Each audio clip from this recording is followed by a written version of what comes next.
ہندوستانی 10 جنگی جہاز بحیرہ عرب پہنچ گئے، ساتھ ہی پاکستان نے بھی یہاں گشت شروع کر دیا۔ ہندوستان نے بحیرہ عرب میں سمندری نگرانی بڑھا دی ہے۔ ہندوستانی بحریہ نے بحری قزاقی اور اغوا کے واقعات کے پیش نظر یہاں 10 جنگی جہاز تعینات کیے ہیں۔ بحریہ نے 10 دنوں کے اندر یہاں جنگی جہازوں کی تعداد دگنی کر دی ہے۔ بتا دیا جائے کہ جنگی جہاز پر پاکستانی بحریہ کے ہیلی کاپٹر بھی تعینات کیے گئے ہیں۔ بحیرہ عرب میں قزاقوں کے حالیہ حملوں کے پیش نظر ہندوستانی بحریہ نے حال ہی میں گائیڈڈ میزائل ڈسٹرائر اور کولکتہ گائیڈڈ میزائل ڈسٹرائر کو تعینات کیا تھا۔ ہندوستان کے اس قدم کے بعد اب پاکستان نے بھی اپنے جنگی جہاز بحیرہ عرب میں تعینات کر دیے ہیں۔ پاکستان کی مذموم سرگرمیوں سے نپٹنے کے لیے کشمیر میں بین الاقوامی سرحد پر رات کا کرفیو لگانا پڑا۔ جی ہاں، پاکستان کی مذموم سرگرمیوں سے نپٹنے کے لیے جموں و کشمیر انتظامیہ نے ایک بڑا قدم اٹھاتے ہوئے ضلع سانبا میں بین الاقوامی سرحد IB کے قریب رات کا کرفیو لگا دیا ہے۔ آپ کو بتاتے ہوئے چلیں کہ قدم بارڈر سیکیورٹی فورسز BSF کے اہلکاروں نے علاقے میں بہتر کنٹرول کو یقینی بنانے اور سرحدی لائن کے قریب کسی بھی مذموم سرگرمیوں کو ناکام بنانے کے لیے اٹھایا ہے۔ ملک کی سب سے بڑی گھنٹی رام مندر کے لیے ایودھیا پہنچ گئی، جس کا وزن سن کر آپ حیران رہ جائیں گے۔ جی ہاں، جیسے جیسے رام مندر کے تقدس کا وقت قریب آ رہا ہے، رام مندر کا کام بھی تیزی سے مکمل ہو رہا ہے۔ گزشتہ 1 سال سے ایودھیا میں رام مندر کے لیے جلیسر کی متل فیکٹری میں 2100 کلو کی گھنٹیاں تیار کی جا رہی ہے۔ جی ہاں، اشٹ دھاتو کی بڑی گھنٹی اب ایودھیا پہنچ گئی ہے، جس کا وزن سن کر آپ حیران رہ جائیں گے، جسے JCB کے ذریعے اٹھایا گیا۔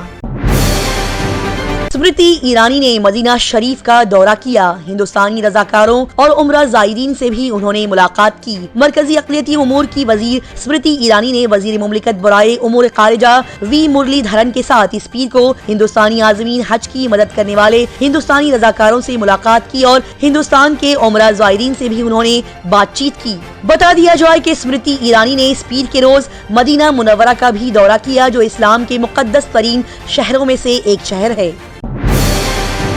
RBI 12 جنوری کو 33,000 کروڑ روپے کے سرکاری بانڈز کی نیلامی کرے گا۔ وزارت خزانہ نے اس پیر کو اعلان کیا ہے کہ RBI 12 جنوری کو یہ فیصلہ کرے گا۔ نیلامی میں کل 33,000 کروڑ روپے کے سرکاری بانڈز کی 3 اقسام کی فروخت کا اعلان کیا گیا۔ ان میں یکساں قیمتوں کے طریقہ کار کا استعمال کرتے ہوئے قیمت پر مبنی نیلامی کے ذریعے 7,000 کروڑ روپے کے مطلع شدہ رقم کے لیے 7.37% سرکاری سیکورٹیز 2028 قیمت پر مبنی نیلامی کے ذریعے 16,000 کروڑ روپے کے مطلع شدہ رقم کے لیے 7.18% سرکاری سیکورٹیز 2033 بھی شامل ہیں۔